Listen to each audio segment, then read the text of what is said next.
Hello everyone, and welcome back to Conspiraseed. Today we're going to be doing part 2 of tier 6 of the Unsolved Mysteries Iceberg. Thank you for choosing to spend some time with me today.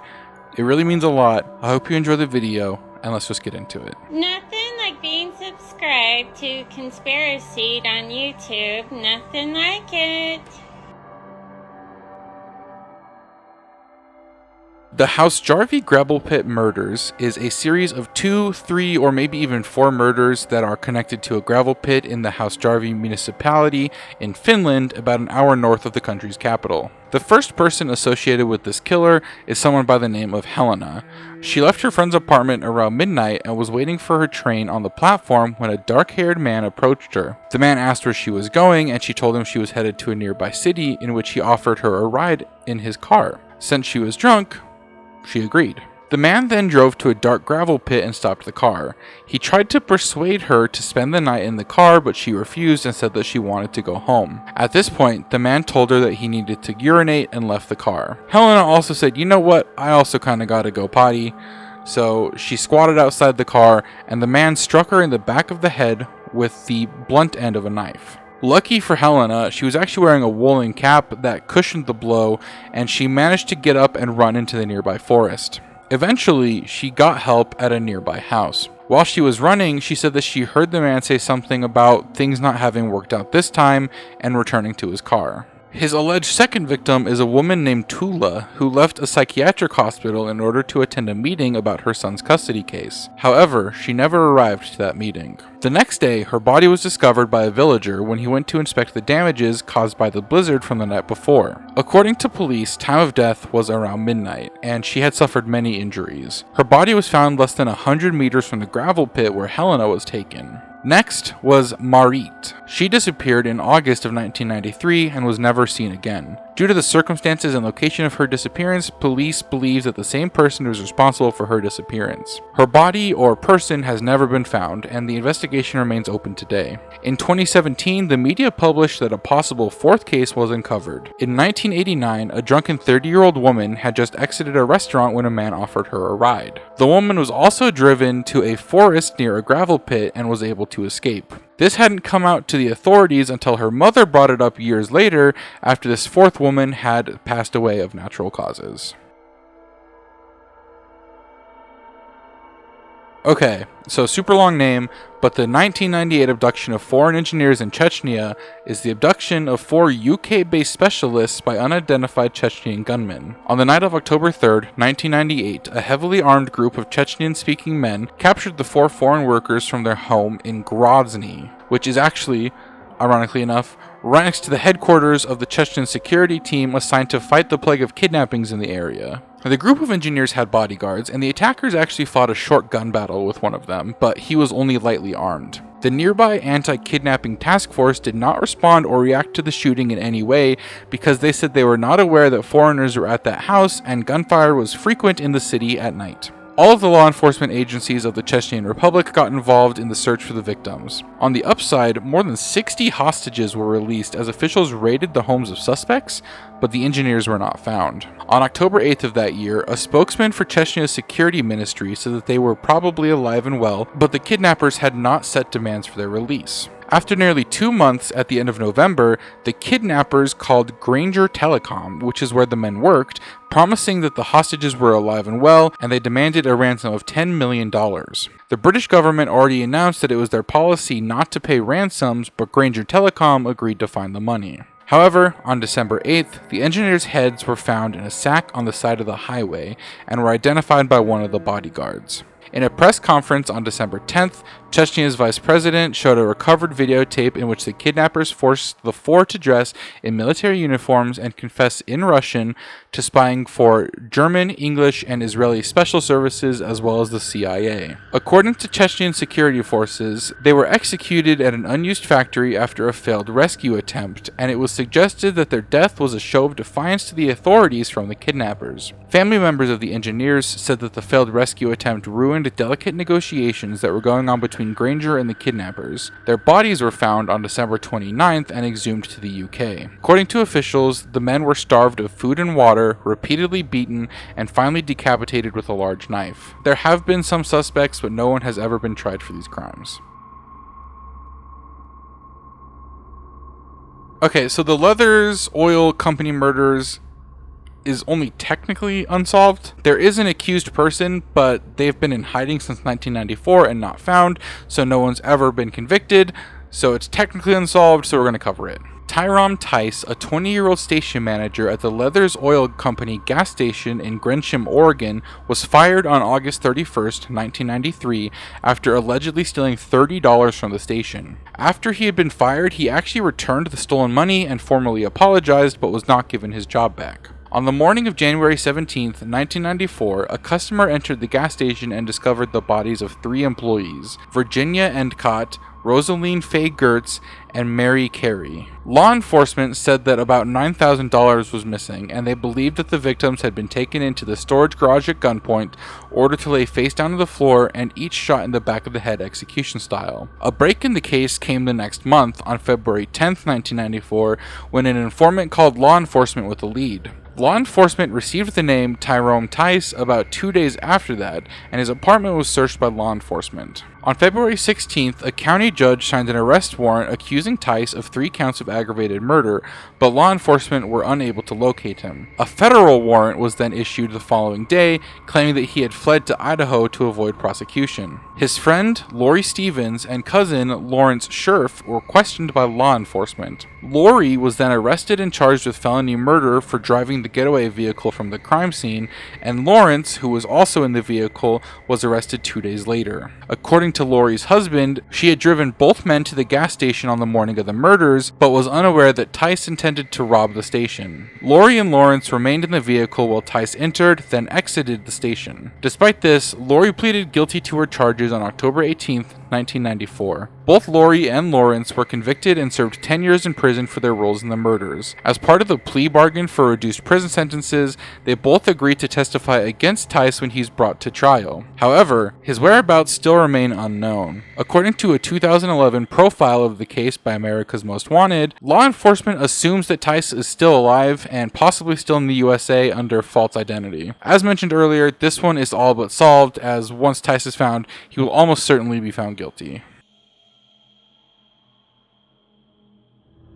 The Wall Street bombing took place at 12:01 p.m. on Thursday, September 16, 1920. The explosion killed 30 people immediately and injured 10 others who later died from their wounds. There were also 143 seriously injured, and the total number of injured was in the hundreds. That day, a horse-drawn wagon stopped across the street from the headquarters of J.P. Morgan Bank on the financial district's busiest corner. Inside the wagon, 100 pounds of dynamite with 500 pounds of heavy cast iron weights exploded via timer-set detonation, which caused the cast iron weights to tear through the air. The horse and wagon were both blasted into small pieces, but somehow the driver was seen by witnesses leaving the wagon and running down the street. The bomb caused more than $2 million in damage at the time, which is about $30 million in today's money. The Bureau of Investigation, the predecessor to the FBI, did not immediately conclude that the bomb was an act of terrorism. They were puzzled by the number of innocent people killed and the lack of a specific target other than the building that was damaged, but only with superficial wounds, not any structural damage. Crews cleaned up the area overnight to allow for normal business the next day, but the police hadn't had time to thoroughly investigate the area yet, so the crews inadvertently destroyed physical evidence that might have helped solve the crime. A group called the Sons of the American Revolution had previously planned a patriotic rally for the next day to celebrate Constitution Day at the exact same intersection. That day, thousands of people attended the celebration in defiance of the previous day's attack. That right there kind of gives me goosebumps, and is something that I think the USA does extremely well. A lot of Americans kind of have the revolution is my birthright gene in their blood from the Revolutionary War, and something like this kind of shows that it doesn't matter if you want to try and attack or intimidate us, we will rally with each other in an act of defiance, because there's nothing Americans love more than defiance. The investigation stalled when they looked at the victims, and none of them were the driver of the wagon. The horse also had new shoes put on, but they couldn't locate the stable that did the work. Now this next part's kind of funny. I think it's so funny. So police questioned tennis champion Edwin Fisher, who had sent warning postcards to his friends telling them to leave the area before September 16th being when the bomb went off. When questioned, he told police that he received the information through the air, and they later found that he made a regular habit of mailing out these warnings. As such, they had him committed to an asylum where he was diagnosed as insane but harmless. Imagine you send out letters all the time telling people to leave areas, and one time it comes true, and now because of it you're living the rest of your life in an asylum. Absolutely crazy. Investigators believe this was carried out by Gallianists, who are a group of people who follow insurrectionary anarchist Luigi Galliani, and they were responsible for a series of bombings the year prior. However, there have still been no convictions made in this case. The Thames Torso murder is a sequence of unsolved murders of women occurring in London, England from 1887 to 1889. Only one of the 4 victims has ever been identified, but none solved. The media speculated connections between this killer and Jack the Ripper as they were happening at the same time. However, police said that they were in fact 2 different killers. There were also murders that happened very similarly that could have been this killer, but it's not confirmed to be connected. Those happened between 1873 and 1902. The 4 that this killer has ties to for sure are called the Canonical 4. As mentioned earlier, only one of the victims were identified, so let's talk about the Canonical 4. The first person on the list is the Rainham Mystery. Between May and June of 1887, the remains of a woman's body were found in the River Thames near Rainham. Workers first found a bundle with a torso of a female, and throughout May and June they found various parts of the same body, but never found the head or upper chest. Doctors could not find the cause of death, but said that a degree of medical knowledge had to be needed to perform the dissection. Next is the Whitehall Mystery.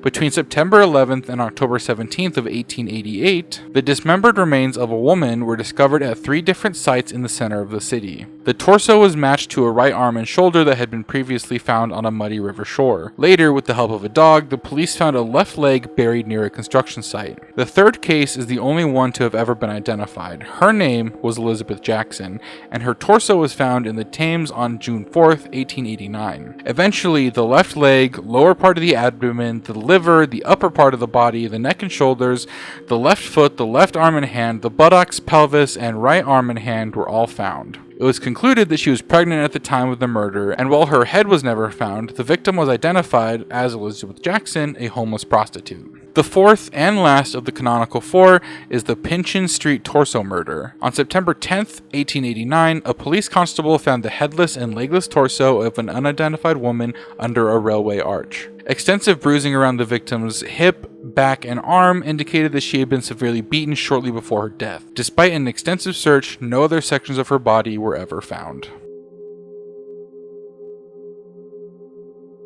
National Airlines Flight 967 was a DC-7 aircraft that disappeared over the Gulf of Mexico on its way to New Orleans from Tampa, Florida on November 16, 1959. The last radio contact with the flight was at 12:44 a.m. when the flight contacted New Orleans. Radar operators at a military station picked up the flight at 12:46 a.m. In his last message, the pilot reported a smooth flight and unlimited visibility, but he said that he could see a solid overcast of fog ahead. The flight took a right turn, then disappeared from the radar at 12:51 a.m. At 1:16 a.m., New Orleans attempted to contact Flight 967 but received no response. Attempts by the FAA, the New Orleans Approach Control, and Air Traffic Control were unable to make contact. Search and rescue aircraft spotted scattered debris and a number of bodies in the vicinity of the last radar blip. The remains of 10 individuals were eventually located.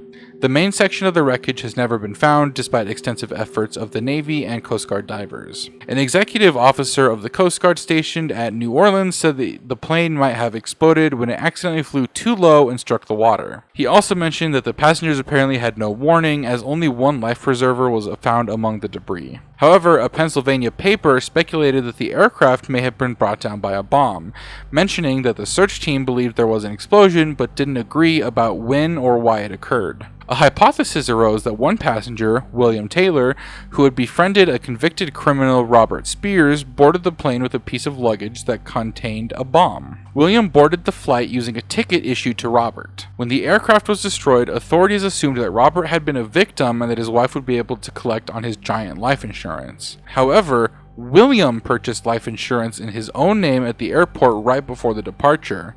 It was when his ex-wife applied to collect the money that the substitution of William for Robert was discovered. Robert disappeared after the accident and was found in Phoenix, Arizona with William's car. There was never any evidence found connecting him to the accident, however. All 42 people on the flight are presumed dead.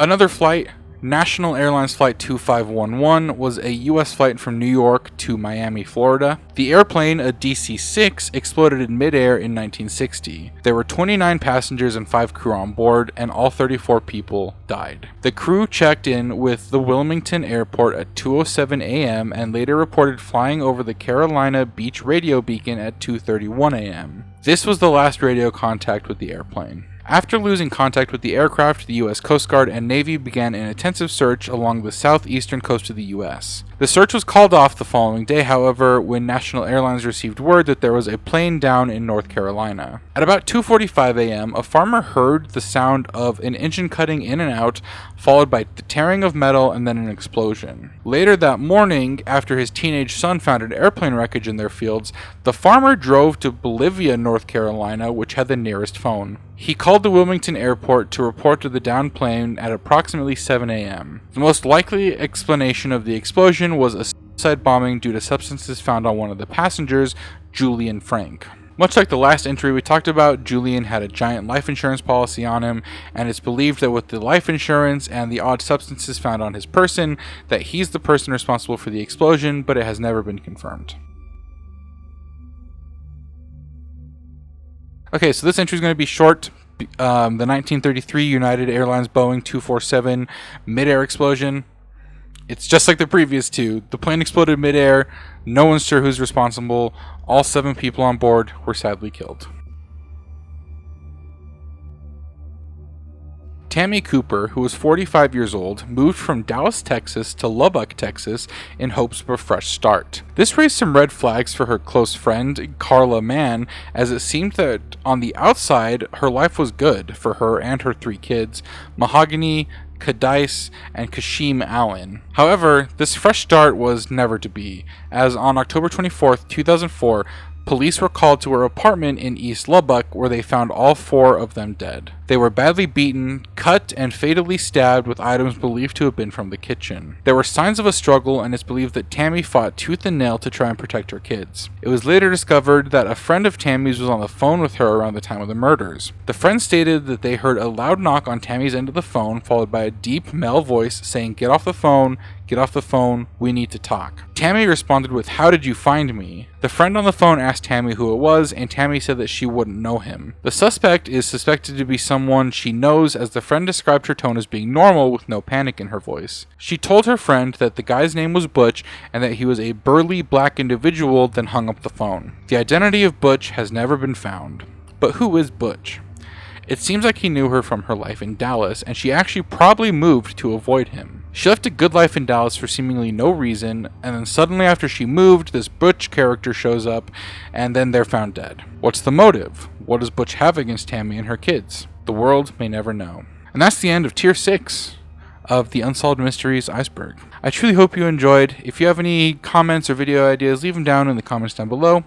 Thank you again for choosing to spend some time with me today. I really do appreciate it, and I'll catch you in the next one.